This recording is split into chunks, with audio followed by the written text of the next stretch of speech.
ఆపాడు. వాడు బండిని ఆపాడు.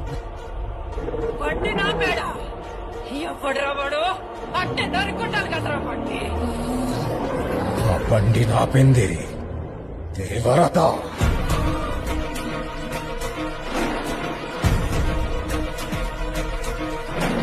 మీరు వెళ్ళకూడదండి, తుఫాన్ వస్తా ఉంది, సముద్రం అల్లకల్లోలంగా ఉంది అన్నా కూడా వినకుండా ఆయన ప్రత్యేక బోట్లో 9 కిలోమీటర్ల సముద్రంలో ప్రయాణించి వెళ్లి అక్కడ తనిఖీ చేశారు.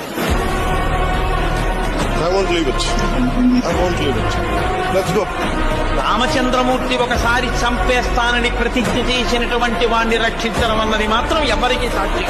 ప్రజలు పెడితే లొంగిపోతాం. మీ బాస్ కు తెలుసా ఎంత డేంజరస్ గేమ్ ఆడుతున్నాడు? అసలు జీవితాలు పోతాయి సార్. 10,000 మంది జీవితాలు సీజ్ ద షిప్. ఎన్ని ప్రెజర్ అవుతుంది సార్ గవర్నమెంట్ నుంచి. వాడి ఊపిరి ఆగేదాకా